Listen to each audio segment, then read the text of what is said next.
नमस्कार, मैं हूं प्रीति और स्वागत है आपका स्वदेशवाणी में। इस समाचार के प्रायोजक हैं डीड्स इंफ्रा, सबका सपना, रांची में घर हो अपना। आइए नजर डालते हैं आज की महत्वपूर्ण खबरों पर। सबसे पहले अंतर्राष्ट्रीय खबरें। इराक में अमेरिकी सैनिकों और ठेकेदारों के पास रॉकेट दागे गए। वहीं इराक के संयुक्त अभियान कमांड ने गुरुवार को एक बयान में कहा कि बगदाद के हवाई अड्डे के बगल में एक सैन्य अड्डे के पास एक हमले में 3 विस्फोटकों से लदे ड्रोन थे और एक यूएवी को रोककर नष्ट कर दिया गया था। विंडरश कांड के 2 साल बाद कई लोग मुआवजे का इंतजार कर रहे। वहीं 27 वर्षीय डोमिनिक एक्स पॉल ने अभी भी पूरे मुआवजे की प्रतीक्षा की है। उनका मानना है कि वह यूनाइटेड किंगडम सरकार द्वारा सही तरीके से बकाया है। उत्तरी अफगानिस्तान में हजरत समुदाय की खोज में आए थे आईएस, किया था मशीन गन से हमला।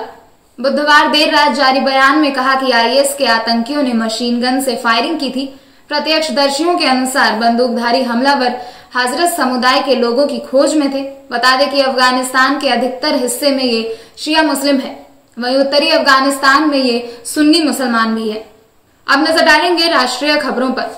स्वास्थ्य मंत्रालय ने कहा, वैक्सीन के स्टॉक और टीका भंडारण के तापमान संबंधी आंकड़े सार्वजनिक मंचों पर साझा न किए जाएं। केंद्र सरकार ने सभी राज्यों और केंद्र शासित प्रदेशों से वैक्सीन के स्टॉक और उसके रखरखाव के लिए आवश्यक तापमान को लेकर इलेक्ट्रॉनिक वैक्सीन इंटेलिजेंस पर उपलब्ध डेटा को साझा नहीं करने की सलाह दी है। वहीं केंद्र ने कहा है कि इस तरह की सूचनाएं संवेदनशील है और इनका इस्तेमाल टीकाकरण कार्यक्रम को और बेहतर बनाने में ही किया जाना चाहिए। कोरोना वैक्सीन लेने के बाद ही घूम सकेंगे गोवा, पर्यटन मंत्री का फैसला। गोवा के पर्यटन मंत्री मनोहर अंजावकर ने गुरुवार को कहा कि पर्यटन को एक बार खोलना होगा, लेकिन केवल उनके लिए जिन्होंने वैक्सीन की दोनों खुराकें ले ली हो। भ्रष्टाचार के आरोप में अरुणाचल प्रदेश के पूर्व सीएम नबाम तुकी और उनके रिश्तेदारों के खिलाफ हुआ केस दर्ज। सीबीआई ने गुरुवार को अरुणाचल प्रदेश के पूर्व मुख्यमंत्री नबाम तुकी के खिलाफ कथित भ्रष्टाचार का एक नया मामला दर्ज किया है। यह मामला सीबीआई ने कोलकाता के सॉल्ट लेक इलाके में केंद्रीय विद्यालय की 4 दीवारी के निर्माण के कॉन्ट्रैक्ट से संबंधित भाई भतीजावाद और भ्रष्टाचार को लेकर दर्ज किया है। अब नजर डालेंगे झारखंड बिहार की खबरों पर। राज्यसभा चुनाव हॉर्स ट्रेडिंग पीसी एक्ट जोड़ने का आवेदन विजिलेंस कोर्ट में ट्रांसफर। वहीं रघुवर दास की बढ़ सकती है मुश्किलें। झारखंड में राज्यसभा चुनाव 2016 में कथित हॉर्स ट्रेडिंग मामले में जांच कमेटी की ओर से पीसी एक्ट जोड़ने के आवेदन को रांची के जुडिशियल कोर्ट ने विजिलेंस कोर्ट में ट्रांसफर कर दिया है।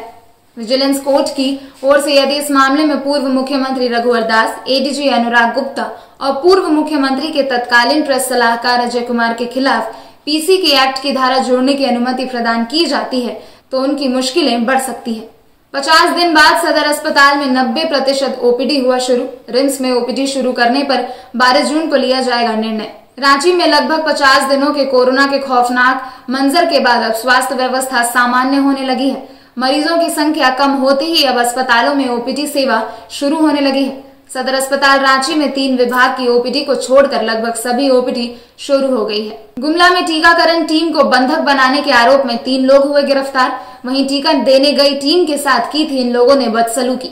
डुमरी थाना क्षेत्र में टीकाकरण टीम के साथ दुर्व्यवहार और बंधक बनाने के मामले में 3 आरोपियों स्वर्ण खाखा, सेराफुनिस खाखा और सुरेश कुजूर को बुधवार की रात पुलिस ने गिरफ्तार कर जेल भेज दिया है। दिवंगत पूर्व बाहुबली सांसद शहाबुद्दीन के 40वें में तेजस्वी यादव पर फूटा आक्रोश। नेताओं ने कहा आरजेडी ने उन्हें वोट बैंक के लिए इस्तेमाल किया। दिवंगत पूर्व बाहुबली सांसद शहाबुद्दीन के 40वें में तेजस्वी यादव पर आक्रोश फूटा, जिनमें नेताओं ने यह आरोप लगाया कि आरजेडी ने उन्हें सिर्फ वोट बैंक के लिए ही इस्तेमाल किया है। जमुई में चंदा कर दलित करवा रहे थे बोरिंग, दबंगों ने काम बंद करा दिया। वहीं पेयजल के लिए भटक रहे हैं लोग। सिकंदरा थाना क्षेत्र के दिघौत गांव में दलित समुदाय के लोगों के साथ जाति सूचक शब्द कहकर गाली गलौज करने का मामला प्रकाश में आया है, जिसको लेकर दलित समुदाय के लोगों ने सिकंदरा थानाध्यक्ष को आवेदन देकर न्याय की गुहार लगाई है। अब नजर डालेंगे खेल जगत की खबरों पर। भारत न्यूजीलैंड की फाइनल चर्चाओं ने पकड़ा जोर। सोशल मीडिया पर गजब का उत्साह देखने को मिला। न्यूजीलैंड के साथ टीम विराट के खिलाफ 18 जून से खेले जाने वाला उद्घाटक वर्ल्ड टेस्ट चैंपियनशिप फाइनल चर्चाओं के लिहाज से अब अगले स्तर पर पहुंच गया है। पूर्व क्रिकेटरों के बीच चर्चा तो काफी दिनों से ही चल रही थी, वहीं अब फैंस ने भी इस मुकाबले को लेकर उत्साह दिखाना शुरू कर दिया है। आकाश चोपड़ा ने चुनी वर्ल्ड टेस्ट चैंपियनशिप की बेस्ट विश्व 11, 3 भारतीयों को दी जगह। आकाश चोपड़ा वर्क फ्रॉम होम के तहत WTC फाइनल और बाकी विषयों पर अपने विचार दे रहे हैं, लेकिन जहां ज्यादातर लोग महामुकाबले के लिए भारत की अपनी अपनी टीमें बना रहे हैं, तो वहीं आकाश ने mix world test championship team बनाई है, जिनमें रोहित शर्मा, ऋषभ पंत और अश्विन भी शामिल हैं। ये थी आज की महत्वपूर्ण खबरें। कल फिर मिलेंगे इसी समय पर। तब तक के लिए बने रहें स्वदेशवाणी के साथ ही इन खबरों को विस्तार से जानने के लिए और देश और दुनिया से जुड़ी बड़ी खबरों के लिए हमारी ऑफिशियल वेबसाइट www.swadeshwani.com पर लॉगिन करें। धन्यवाद। अगर आप हमारा चैनल देख रहे हैं तो प्लीज इस चैनल को लाइक, शेयर और सब्सक्राइब जरूर करें, ताकि हम आपको देश विदेश तक की खबरों से अपडेट रख सकें। स्वदेश वाणी।